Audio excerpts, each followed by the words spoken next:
మిత్రులారా, నేను మీ doctor Nagendra, chief physician Sri M Ayurvedic hospitals. ఈ రోజు నేను ఒక ఇంపార్టెంట్ పాయింట్ మీకు చెప్తాను. చాలా మంది ఐడెంటిఫై చేయని పాయింట్. అదేంటి అంటే, మీరు తిన్న తర్వాత స్నానం చేస్తుంటే మీకు కడుపు ఉబ్బరము, ఎసిడిటీ, కాన్స్టిపేషన్ వచ్చే అవకాశం చాలా ఉంది. జనరల్గా ఎవరు చెప్పరు, చాలా మంది తెలియదు కూడా.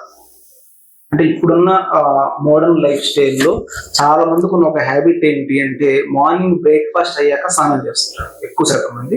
కొంతమంది డిన్నర్ కూడా అయిపోయి పడుకోబోయేటప్పుడు స్నానం చేస్తుంటారు. లంచ్ అప్పుడు ఎవరు చేయరు సహజంగా. ఈ రెండు కొంచెం బ్యాడ్ హ్యాబిట్స్.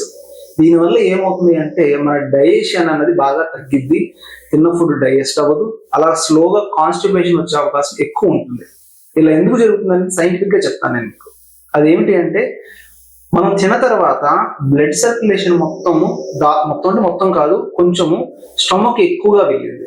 స్టమక్ కి ఫుడ్ అక్కడ ఉంటుంది, అది డైజెషన్ అవ్వాలి కాబట్టి పొట్టలోకి వెళ్తూ ఉంటుంది, పొట్ట దగ్గరికి సర్క్యులేషన్.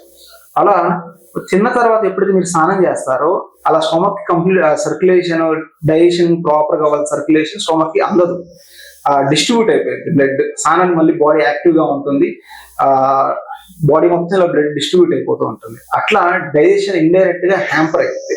ఇలా ఎప్పుడైతే ఈ హ్యాబిట్ కంటిన్యూ అవుతూ ఉంటుందో నెలల తరబడి, స్లోగా మీకు ఈ ఎసిడిటీ, ఇండైజెషన్, కాన్స్టిపేషన్ ఇవి డెవలప్ అయ్యే అవకాశాలు చాలా ఎక్కువ. అందుకని ప్రిఫరబ్ గా ఎంటీ స్టమక్కే స్నానం చేయండి, దాని తర్వాతే బ్రేక్ఫాస్ట్ కి వెళ్ళండి. కాకపోతే బ్రేక్ఫాస్ట్ చేసి లేదా ఫుడ్ తిని స్నానానికి ఎట్టి పరిస్థితుల్లో వెళ్ళొద్దు. Thank you.